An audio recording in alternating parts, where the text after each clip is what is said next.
duluan. Aku bilang, Pak, saya belum pernah sama sekali kayak gini sama sama laki-laki lain.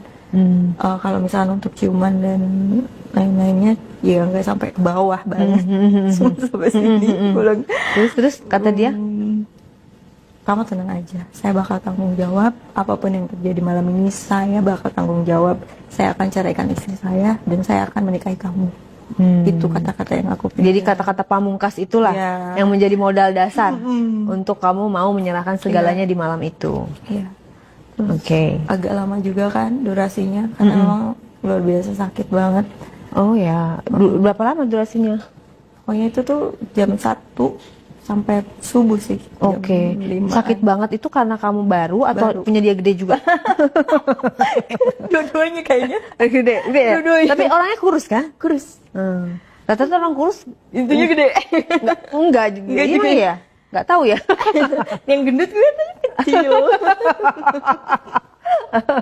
Beda-beda sih, tergantung dari daerah mana dia asal. Itu mempengaruhi juga. Misalnya kayak dari timur, dari Eropa, dari mana.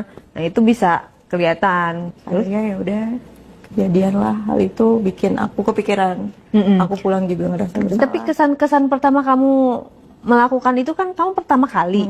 Tapi sebelumnya kamu udah tahu tutorialnya gitu. Istilahnya nonton video pernah dong. Pernah. Berarti udah tahu. Tapi berarti permainan kamu aktif atau pasif kan? Kamu masih pertama nih. Awalnya nggak tahu harus gimana, nih sakit kan, karena sakit banget.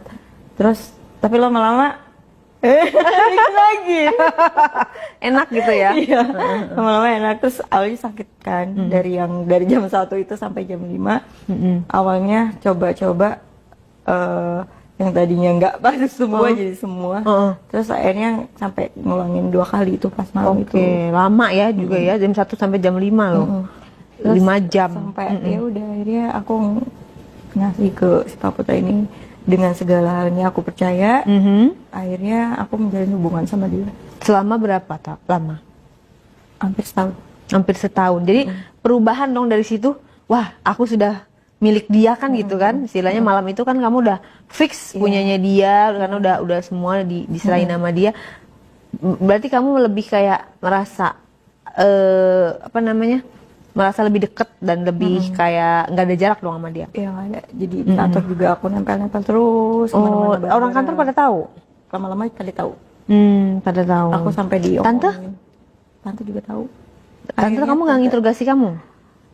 Interogasi awalnya, kamu salah gini-gini. Tapi tanteku juga sama sih, pacaran juga sama bos lagi. Oh, tante kamu udah berkeluarga belum? Udah juga. Jadi kantor itu emang toksik sih menurut aku. Jadi si tante kamu juga selingkuh lah ya? Berarti kan? Jadi ya udah, masa berdua kayak tante awalnya cuma nginterogasi, ini kamu ada hubungan sama Putra ini? Iya, kan aku bilang gitu. Awalnya nggak biasa aja, tapi lama-lama aku jadi berperasaan, ya udahlah, dia juga udah nggak baik rumah tangganya yang saya dengar kata gitu. Ya udah, kalau emang kamu sayang, kamu suka, kamu happy, jalanin aja. Tanteku juga gitu. Terus aku juga kan awalnya nggak kayak gitu, karena memang aku udah nyalahin ke perawan aku sama si Putra. Jadi kayak aku bergantung sama Pak Putra ini. Iya, kayak ayo lo udah merawanin gue, jadi aku juga takut harus buat deket sama cowok lain. Nah, terus selama setahun ini kamu nggak pernah ketahuan sama istrinya? Ketahuan? Ketahuannya dari? Ketahuannya dari handphonenya. Gimana? Sempat dilabrak aku juga. Dilabrak dari melalui handphone apa dari awalnya langsung? dari handphone.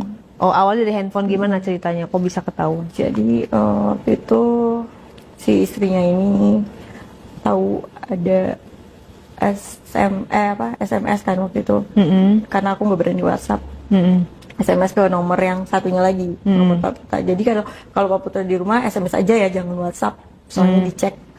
Nah, aku SMS tuh waktu itu, ada buktinya. Terus istrinya motoin tuh SMS-nya itu.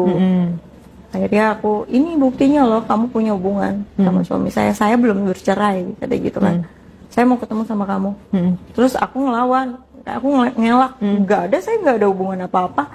Ngapain saya deket sama Pak Putra? Intinya saya playing victim. Intinya saya ngejaga juga kan.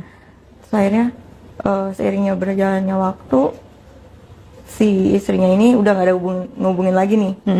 Tapi lama-lama istrinya tuh sewa orang buat ngikutin Pak Putra. Untuk ngikutin doang tapi kan. Ngikutin doang. Terus Tapi di foto-foto. foto-foto dia ngumpulin banyak bukti. Akhirnya Jiwa detektifnya langsung muncul.